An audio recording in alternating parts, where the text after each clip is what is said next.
Kenapa aku dilahirkan? Kamu ada, dan kenyataan bahwa kamu bertanya, kenapa aku dilahirkan, menunjukkan bahwa jiwamu sedang mencari makna yang lebih besar dari sekadar rutinitas harian. Itu bukan tanda kelemahan. Itu justru tanda bahwa kamu sadar, hidup dan tidak ingin menjalani hidup ini tanpa arti. Filsuf Stoik pernah berkata, kamu adalah bagian dari alam semesta, dan apapun yang terjadi padamu adalah bagian dari rencana yang lebih besar. Tapi bagaimana kamu meresponsnya, itu pilihanmu.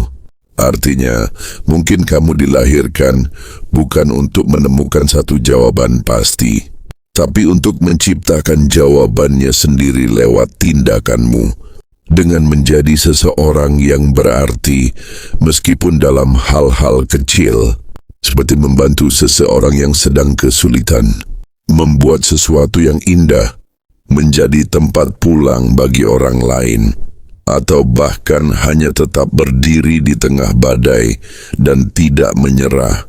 Sebuah renungan filosofis sunyi yang bertanya, setiap manusia, cepat atau lambat, akan sampai di satu titik sunyi. Di sana tak ada keramaian, tak ada pencapaian yang cukup keras untuk memecahkan hening. Tak ada tawa yang bisa menghapus pertanyaan itu. Satu, kenapa aku dilahirkan? Bagi sebagian orang ini sekadar renungan lewat. Bagi yang lain ini adalah gemuruh di dalam dada yang tak bisa didiamkan. Karena di balik pertanyaan itu tersembunyi sesuatu yang lebih besar, keraguan, kelelahan, pencarian. Hari ini aku tidak datang membawa jawaban mutlak, tapi izinkan aku menemanimu dalam pertanyaan itu, menyelami kedalamannya, dan mungkin saja kita akan menemukan secercah makna. Dua, aku tidak meminta untuk ada. Tak ada bayi yang meminta dilahirkan. Kita datang ke dunia ini dengan tangis, bukan tawa. Kita lahir karena keputusan orang lain, karena hasrat dua manusia, atau mungkin karena ketidaksengajaan yang ditertawakan waktu. Dan begitu sadar, kita sudah berada dalam dunia yang ramai.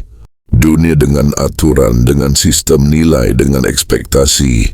Kita diajarkan untuk menjadi seseorang, bahkan sebelum kita tahu siapa diri kita sebenarnya. Kenapa aku dilahirkan? Mungkin karena semesta sedang bermain, atau mungkin karena hidup sedang mencari wadah baru untuk mengalir.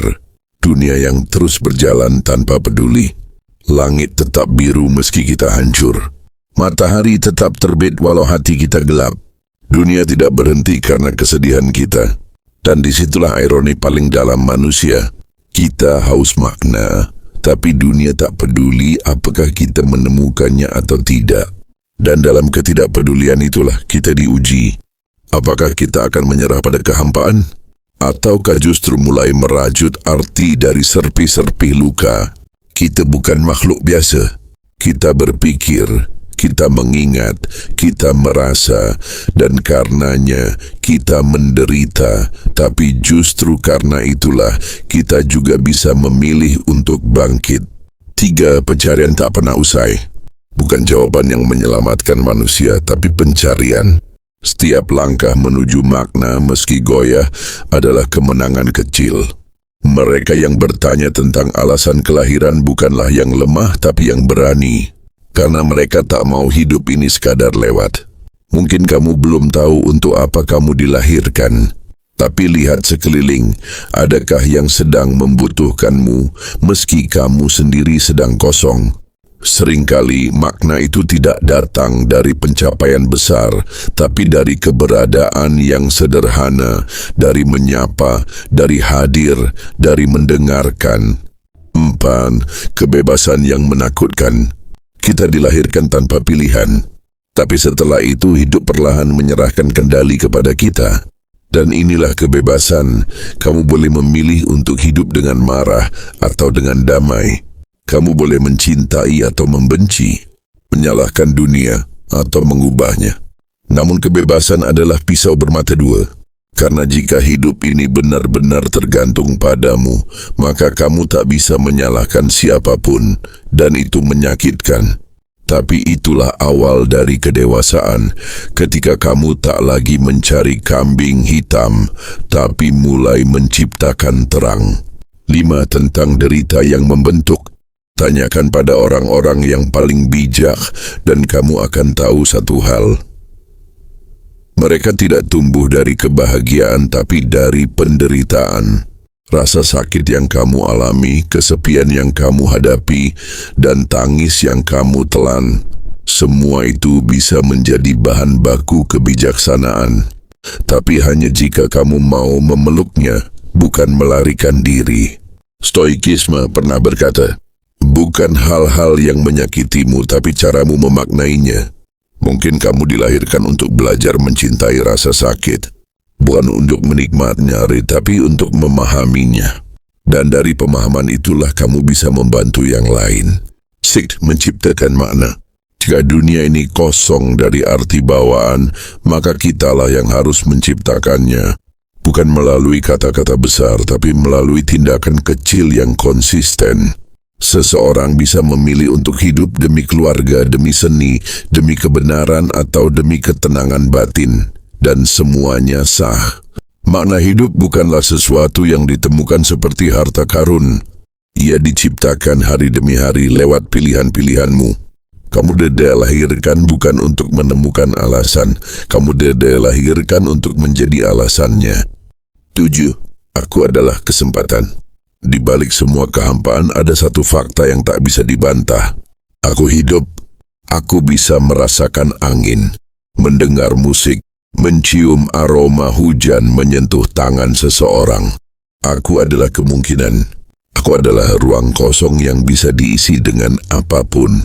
Cinta, karya, pengampunan, atau bahkan sekadar keberadaan yang tidak menyakiti siapapun. Mungkin aku dilahirkan agar dunia tidak kekurangan satu senyuman, atau satu kebaikan kecil yang tak terlihat, atau satu manusia yang bersedia mendengar pertanyaan orang lain. 8. Menerima yang tidak bisa dijawab.